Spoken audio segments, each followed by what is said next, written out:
is up mga kapotpot? Mr. Kalakal here, and welcome to the vlog.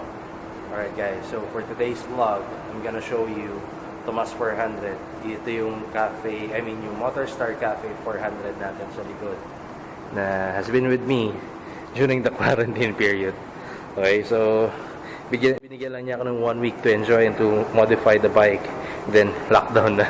So hindi natin magamit lang si Tomas. Meanwhile guys, so for today's agenda, I'm gonna give you a quick story or a quick walk around of the bike as I discuss yung mga different setups or different things that I did or ano yung mga features niya nitong Cafe 400 na to. Okay, so yung previous vlog natin, yung bike update sa aking garahe. So quickie walk around na yun. This time I'm gonna give you a thorough explanation of the setup of this bike. Alright, so again, this is a Motorstar Cafe 400. It's a 400cc bike, obviously, from the brand itself. So I bought this na second hand, while the brand new, I believe the price right now, the updated SRP for this bike is 135,000. And today, as far as I'm concerned, this is the cheapest, or this is the most affordable 400cc bike that can get you in the highway or expressway without hurting your budget. Imagine mo 135 lang, meron ka ng 400cc express legal bike. Pero since nabili ko ito ng second hand, medyo yun, hindi pa kasi available yung brand new, kaya second hand na lang yung binili natin. Pero it's all good, nandito na yan, and mamahali na lang natin si Tomas. So I named the bike Tomas because the name of the previous owner is Tomas. So shout out to you, sir, and shout out din kay Arsenal Culture, kay Mr. Caselis for hooking me up with the owner of the bike. So natupad na mga pangarap natin before mag-birthday, makakuha tayo or makaramdam naman tayo ng 400cc bike. Again, sabihin niya na naman, Mr. Kalakal, China bike na naman. Well, that's the only bike that I can afford for now because I have priorities. I have a family in nagkataon pa quarantine, so patay ang negosyo. So 1 month na akong namumroblema sa pagpondo ng mga cheque ko sa mga suppliers, pero it's all good. At least hindi ako umubos dito para lang makapag 400cc or para lang makapag big bike. Hindi ko inubos yung budget ko.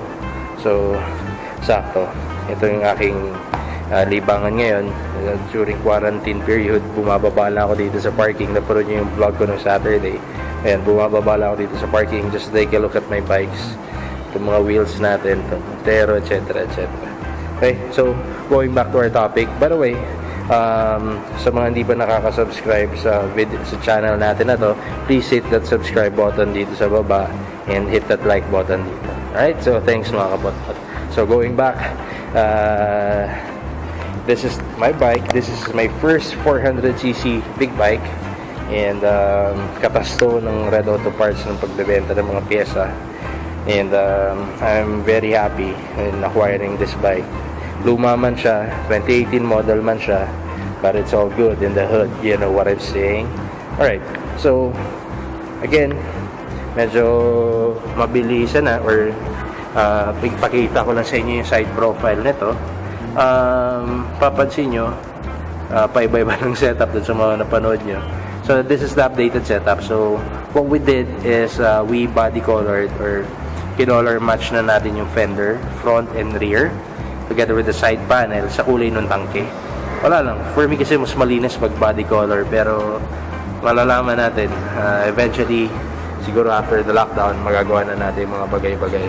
Alright, so moving forward dito, naka-handlebar din siya, but we're still using the stock cables, yung Motorstar cables. Now, sa mga naka-Cafe 400 guys, alam ko na kung bakit putulin ang mga clutch cable natin.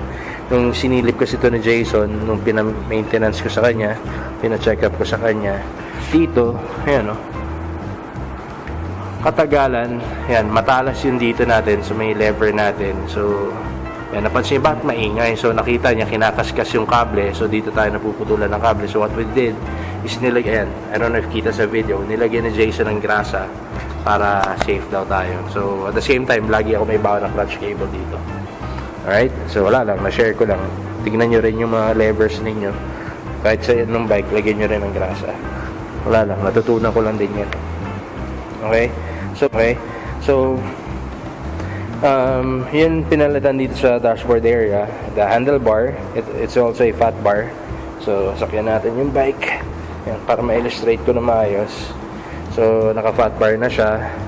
We're still using the stock gauges. So ito yung stock gauge niya. Very essential naman yung mga naka-display sa akin sa dashboard. We have the speedometer, this one, and we have the RPM. So we get to monitor yung ating RPM. Like for me, yung shifting point ko is 7, between 6,000 to 7,000, minsan 8,000, depende. Again, this bike is new sa akin, so gagamayin ko pa yung proper nito. Okay? So ayan, itsura ng gauge niya. So may opening ceremony rin siya. Boom. Turn on the park light. Yan. Very essential lang na. Wala lang siyang, what's lacking is yung gear indicator and yung fuel level. Though meron siyang fuel warning and yung neutral indicator andyan. Ayan. So turn signal light and yung high beam indicator.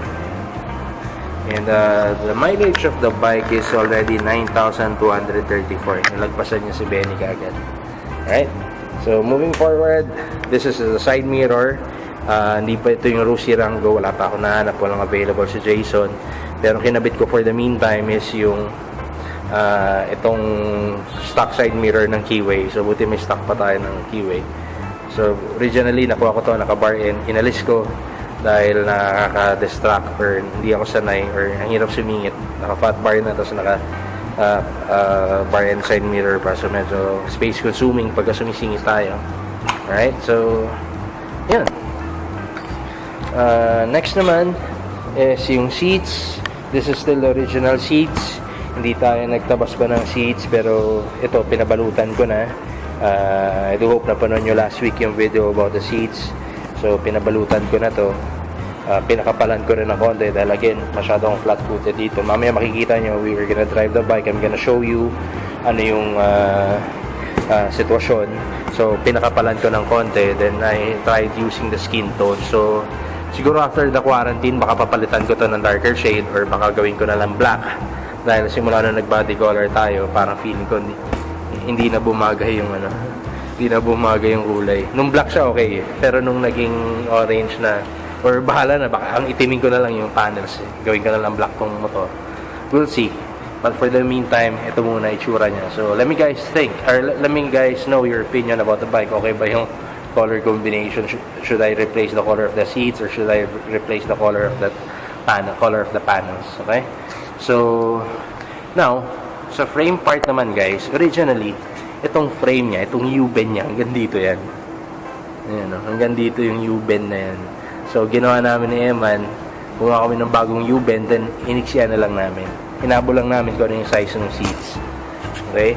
Now, umorder din naman ako ng taillight ng Rusi Classic 250 dahil sabi ko nga, this is the best taillight for me. Sa ngayon na affordable. Imagine niyo, nabili ko yan sa Rusi Cubao. Available yan, brand new taillight sa Rusi Cubao for only 650 pesos. As to turn on the park light, ayun siya. Liwanag. Diba? Very visible sa gabi. Kaysa yung mga nabibiling LED strip, hindi ko trip kasi originally naka-LED strip siya, hindi ko nagustuhan. So, ganyan siya kaliwanag.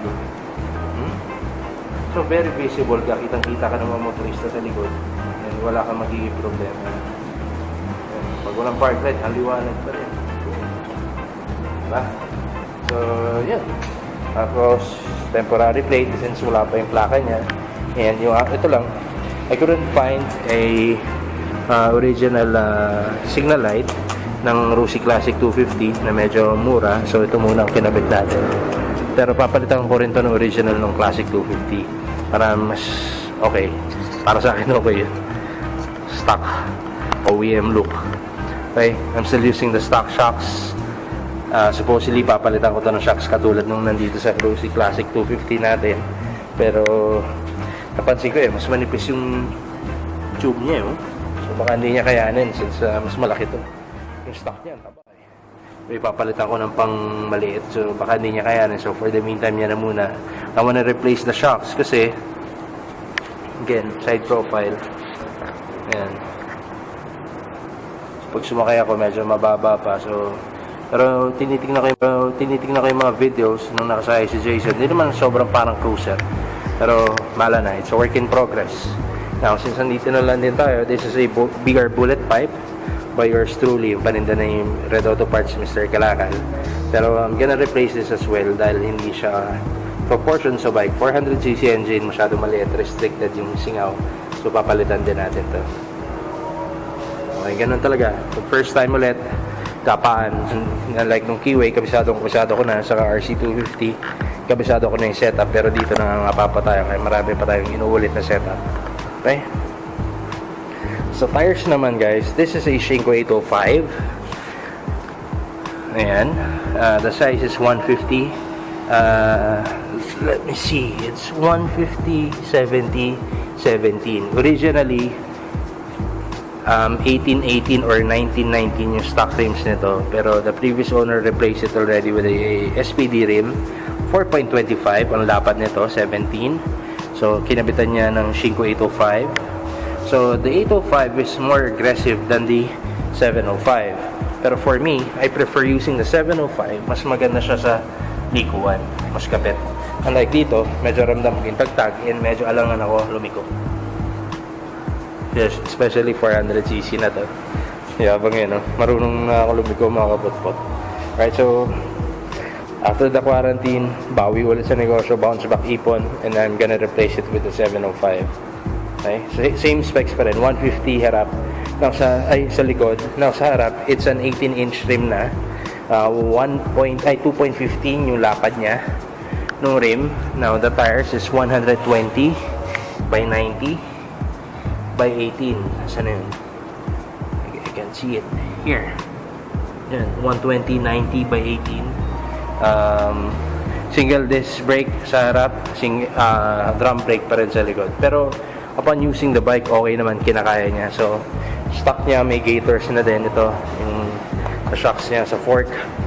Now, nung nakuha ko yung bike, ito lahat minat black niya, tapos may grill, sinalis ko dahil for me mas malinis tignan pag wala eh. Ayun, for me lang naman. So ito originally chrome dapat, pero since minat black niya lahat, so wala nang contrast dito sa harap. So what I did, ito, ginanyan ko na lang muna ito, gloss black habang hindi ko pa napapalitan. Now, supposedly din, papakalagyan ko ng AC trip to, pero baka magpalit ako ng headlight. So, saka na muna. Ayoko muna sa fender kasi baka magpalit ako ng fender or baka magpapintura ako ulit. Yan, bahala na dito. Restricted ang galaw ko, ang DIY ko dahil wala akong materyales, dahil nakaka-quarantine tayo. Right, stock levers pa din. Ito, papalitan ko, wala lang akong mahanap. Siguro pagka nakapag-finalize ako ng kulay ng seats, the time mapapalitan ko to. Okay, so basically yun lang yung ating upgrades na ginawa dito. Yung mga presyo, yan, BR bullet pipe, that's 1.5. Ang Shinko 805 nasa 12,000 yan set, pero since magsa 705 tayo, mga mura yan, mga 11,000 lang siguro, konting difference, pero mas gusto ko yun. Ito 650 tail light, itong mga signal light na bili ko ng 300 pairs, so 600 for the both, for 2 pairs. Ayan, nilagyan ko rin ng cellphone holder dahil sabi ko very important sa akin tawag ng mga kliyente. So ito, may space siya dito, kaya ito kinabit ko. So malinis naman tingnan, hindi makalat and everything. So nakagitna siya, so ganyan siya pag na-mount mo. Wagin lang natin para magpagkasya natin. Ayan, so at least hindi na ba-block yung hindi na ba-block yung gauges mo. Hindi ka naman aabot ng 160, 180 siguro. Again, this bike is not built for top speed. It's built for leisure fun. So mahal ko naman pamilya ko, mahal ko buhay ko. So okay lang matakpan yung 160, 140, 180. Okay. So yan, ito yung viewing angle niya pagka nagda-drive ka na. So hindi natatakpan yung mga indicators, neutral, yung gas, high beam, and turn signal, kita pa rin naman. Right, so since nandito na lang din tayo nakaupo, let me give you a sound check of the pipe. So sana mag-start dahil it's been several days na huling napandar natin to. There you go. So push start, it also has a kick start. Ang kulit nitong 400cc na to dahil may kick start. Subukan natin i-kick. Right? Sana ako bumalin to. Wala akong cameraman. Oh, wait lang kick natin.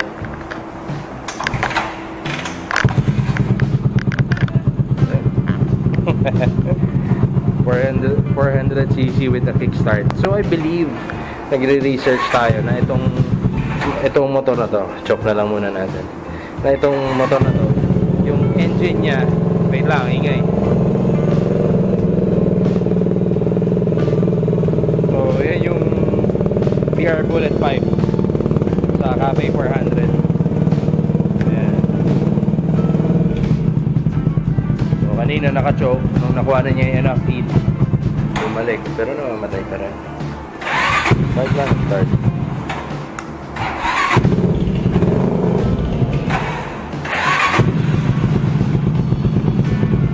Yeah.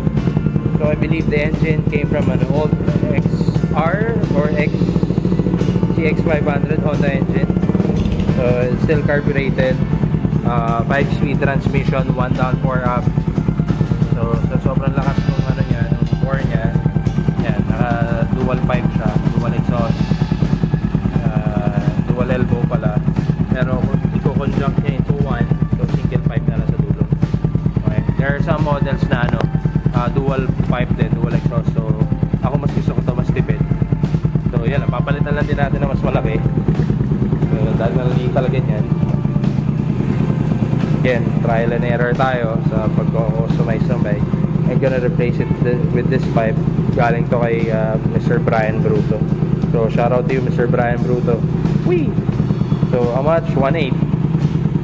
Okay, so PR Bullet 515. Ideal siya for RC250 and Keyway 152. Pero pag mga 400cc, bigger na pala dapat. So mali ako doon. Maling discarte ko dito. Right? So, yan mga kapotpot yung bike na to. So, I do hope na enjoy nyo. By the way, naka-LED na pala tayo dito. Yan. Boom. Yan yung LED natin. So, ito yung view ko from, assuming na naka-helmet mount ulit yung camera. So, ayan siya. So, diba? So, yeah. Siguro, let me just give you a clip of the bike while I'm riding it. Again, my height is only 5'7". My height is only 5'7", so para magka-idea rin kayo how does it look like pagka nakasakay na tayo. Alright, so here we go. In 3, 2, 1.